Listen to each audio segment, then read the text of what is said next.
Life का इतना बड़ा फेलियर इंसान जो शायद खुद की नज़रों में ही नहीं अपने घर वालों की नज़रों में भी फेल घोषित हो चुका था, से लेके मैंने कैसे इंडिया के सारे बड़े एग्जामिनेशंस क्लियर करे और वो भी सब अपने पहले ही अटेम्प्ट। तो ये थे वो 5 पॉइंट्स जिन्होंने शायद मुझे ज़िंदगी में उस मुकाम पे पहुंचा दिया और मुझे इंग्लिश क्वालिफाई करने में मदद करा जो शायद मैं कभी नहीं कर पाता।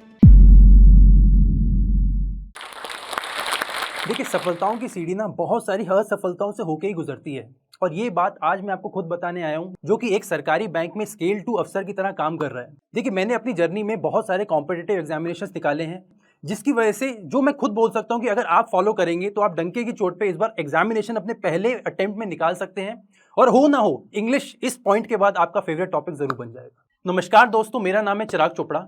मैं मध्य प्रदेश के एक छोटे से शहर ग्वालियर का रहने वाला हूँ और अभी तत्कालीन मैं as a scale 2 manager, scale 2 officer एक पब्लिक सेक्टर बैंक में काम करता हूँ, मतलब सरकारी बैंक में काम करता हूँ।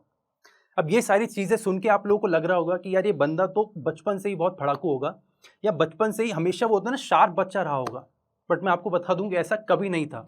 मैं लाइफ के शायद हर मुकाम पे फेल होके यहाँ पहुँचा हूँ। सबसे पहले स्कूल में फेल हुआ, उसके बाद कॉलेज में फेल हुआ, उसके बाद कॉलेज में प्लेसमेंट में फेल हुआ, कॉलेज में मेरी जॉब नहीं लगी थी। फिर मुझे मुश्किल से कहीं एक जुगाड़ करके एक इंटर्नशिप मिला फ्री वाला, मैं उसमें भी फेल हो गया।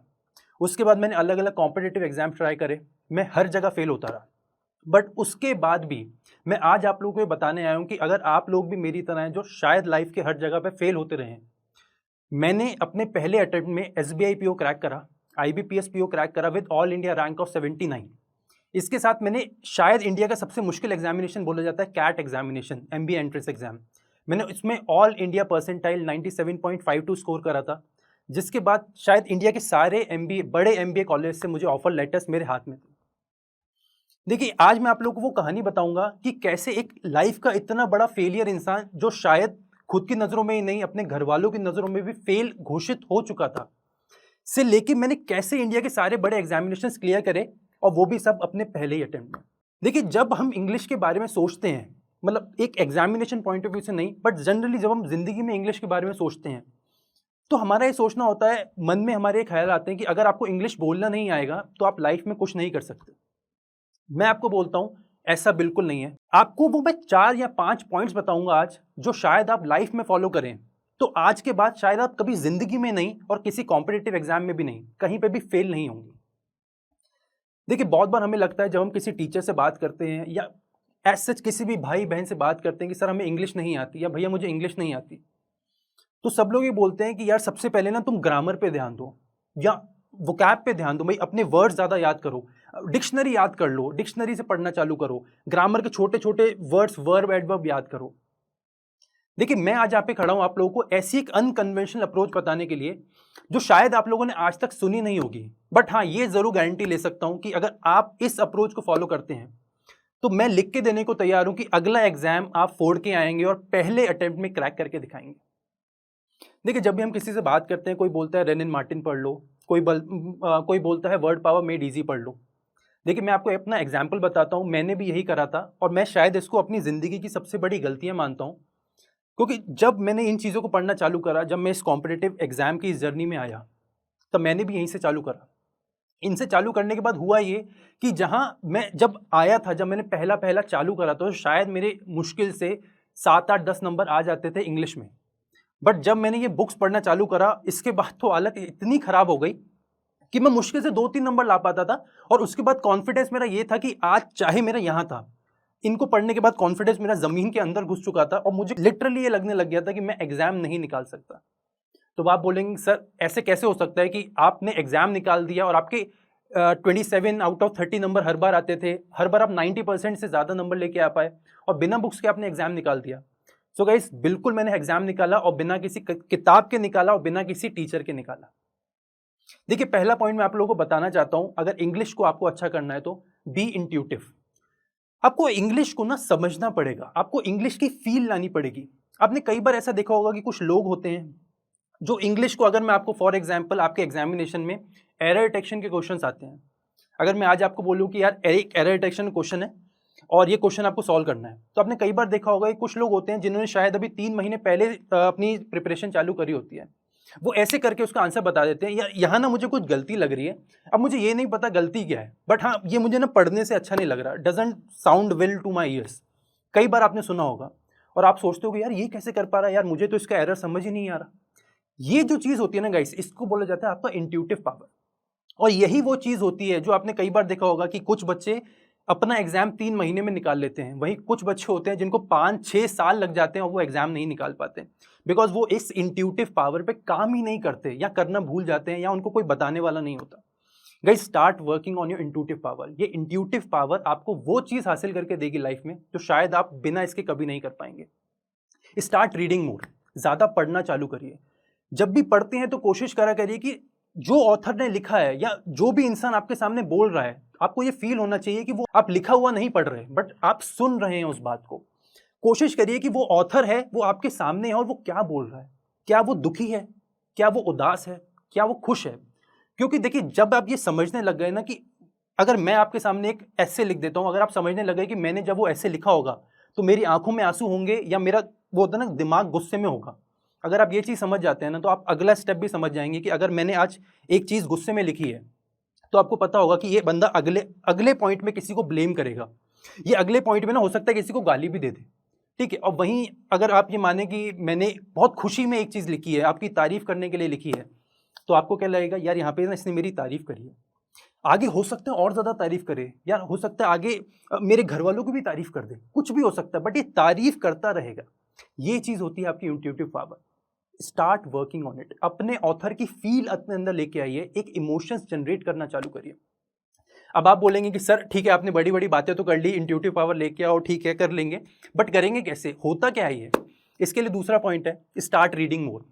Start reading more. और इससे पहले मैं बता दूं कि आप रीडिंग का पॉइंट सुनते ही वीडियो पॉज करके चले जाएं कि चलो न्यूज़पेपर ऑर्डर कर देता हूं, या न्यूज़पेपर वाले भैया को बोल देता हूं कि भैया कल से अखबार डालना चालू कर देना। ये बिल्कुल नहीं करना है। अखबार आपका दुश्मन बन जाएगा अगर आपको इंग्लिश आती नहीं है तो। रीड करना है, पर रीड वो करना है जो हमें पसंद है, रीड वो करना है जो हमें समझ आता है। अगर आपको आज मैं बोलूं कि आपको 5th क्लास की इंग्लिश समझ आती है तो वहां से चालू करिए। अगर आप बोलें कि भाई मुझे ना सर फिक्शनल बुक्स पसंद आती हैं, मुझे नॉवेल्स पसंद आती है, वहां से चालू करिए। अगर आप बोलते हैं कि सर मुझे सेल्फ हेल्प बुक पसंद आती है, 5 AM क्लब हो गया, ईट दैट फ्रॉग हो गया, कांट हर्ट मी हो गया, ये बुक्स पसंद आती है, वहां से चालू करिए, न्यूज़पेपर से नहीं। इंग्लिश से एक कनेक्शन बनाने की कोशिश करिए। जैसे मैं कई बार अपने बार पहले भी वीडियोस में बोल चुका हूं कि कोशिश ये करिए कि आपके अंदर से ना इंग्लिश को एक सब्जेक्ट लेने के बजाय एक वो दोस्ती बने कि भाई इंग्लिश एक भाषा है, इंग्लिश एक लैंग्वेज है। जिस दिन आप ये समझ जाएंगे ना कि इंग्लिश एक भाषा है, उस दिन आप ऑथर का इमोशन समझने लग जाएंगे, ऑथर का फील समझने लग जाएंगे। इसलिए मैं आपको बोल रहा हूं, जब आपको इंट्यूटिव पावर अच्छा करना है, स्टार्ट रीडिंग। थर्ड पॉइंट जो मैं आपको देना चाहता हूं वो है स्टार्ट रीडिंग एडिटोरियल्स। भाई जब आपको लगता है कि आप आज रीडिंग के उस स्टेज पे पहुंच गए हैं, उस एक लेवल पे पहुंच गए हैं कि जहां आपको चीज़ें समझ आती हैं, then start reading editorial. Because आप बहुत बार देखेंगे, 90 आउट ऑफ 100 टाइम्स देखेंगे कि जो आपके एग्जामिनेशंस में जो आपको रीडिंग कॉम्प्रिहेंशंस देखने को मिलते हैं, पैरा जंबल्स देखने को मिलते हैं, एरर डिटेक्शंस, क्लोज टेस्ट देखने को मिलते हैं, वो ना कहीं किसी ना किसी न्यूज़पेपर का ये पार्ट होता है। न्यूज़पेपर के एडिटोरियल से ना ऐसे वो एग्जामिनर होता है, काट के कॉपी करता है, यहाँ पेस्ट कर देता है, दैट्स इट। बट ये आपको कब समझ आएगा, जब आप न्यूज़पेपर पढ़ना चालू करेंगे। तो जब आपको आज ऐसा लगता है कि मैं इंग्लिश के साथ फ्रेंडली हो चुका हूँ और इंग्लिश मेरी एक भाषा बन चुकी है, जैसे कल तक शायद हिंदी थी, या अगर आप कुछ और सीखते हैं, फ्रेंच सीखते हैं, तो जैसे आपके लिए फ्रेंच है, जब आपको लगे कि इंग्लिश आपके उस लेवल पे पहुंच चुकी है, देन स्टार्ट रीडिंग एडिटोरियल्स। देखिए, फोर्थ पॉइंट रहेगा, don't try to mug up vocab. देखिए, मैंने बहुत बार देखा है, बहुत सारे बच्चे होते हैं जो आते से ही ना उनका मेन फोकस होता है कि हम कैसे भी करके डिक्शनरी पूरी याद कर लें। या डिक्शनरी इतनी मोटी होती है, 500 पेज, पता नहीं 5000 या 5 लाख वर्ड्स। कोई भी एक ह्यूमन माइंड उन 5 लाख वर्ड्स को याद नहीं कर सकता, एटलीस्ट मैं तो नहीं कर सकता। तो कभी भी कोशिश ही मत करो ना ऐसी चीज करने की जो ना तो करने के लायक है और ना करने की जरूरत है। Don't try to mug up vocab. Reading पे जितना ज्यादा फोकस करेंगे ना, आपका वोकैब दिन पर दिन उतना ज्यादा इंप्रूव होता रहेगा। So focus on reading. Vocab छोड़ दीजिए, मैं तो आपको बोलूंगा छोड़ दीजिए लिटरली। बिकॉज एक वो इंसान आपको ये बोल रहा है जिसने शायद ये सारे एग्जाम निकाले हैं, वो भी पहले अटेम्प्ट में, और अगर मैं आपको बोल रहा हूँ तो किसी पॉइंट पे जाके ही बोल रहा हूँ, अपने एक्सपीरियंस से ही बोल रहा हूँ। तो कोशिश करिए कि ज्यादा से ज्यादा वोकैब पे ध्यान ना दें।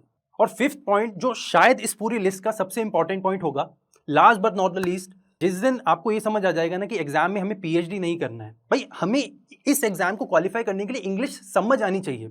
इंग्लिश में ना तो मुझे कोई डिग्री लेनी है, ना मुझे वो होगा कि यार मेरे पास ये इंग्लिश का सर्टिफिकेट नहीं है यार, तो मैं क्या करूँगा। ऐसा कुछ नहीं है। आप जिस दिन ये समझ जाएंगे कि इंग्लिश एक भाषा है, बचपन में शायद पहले 2-3 साल हमें हिंदी बोलनी नहीं आती थी, तो क्या हमने हिंदी बोलना छोड़ दिया था? अब मैं चलिए हिंदी का एग्जाम्पल लेते हैं, तो क्या आपको मैं आज बोलूँगा कि हिंदी के वर्णन बताइए या व्याकरण बताइए, तो क्या आपको वो आते हैं? आप बोलेंगे बिल्कुल नहीं। तो क्या आपको हिंदी नहीं आती? आप बोलेंगे बिल्कुल नहीं, हिंदी तो मुझे आती है। तो जितनी आपको वहाँ हिंदी आती है, जितनी हिंदी मैं बोल रहा हूँ, अगर आपको उतनी इंग्लिश भी आ जाएगी ना, जिस दिन इंग्लिश वोकैब आए ना आए, ग्रामर आए ना आए, डजेंट मैटर, जिस दिन इंग्लिश आ जाएगी as a language, as a भाषा, उस दिन आप मान के चलिएगा कि आपके अंदर से इंग्लिश का डर खत्म हो गया।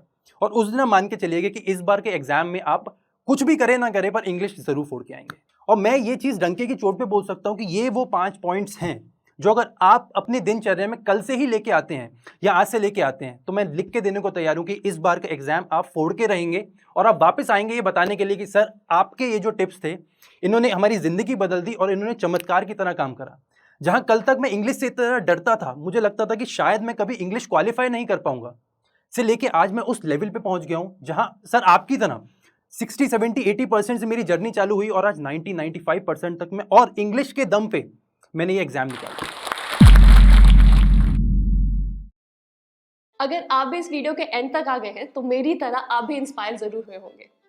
दोस्तों, आपको पता है हम सब बड़े सपने देखते हैं, लेकिन हम में से कुछ ही लोग हैं जो अपने सपने को पूरा कर पाते हैं।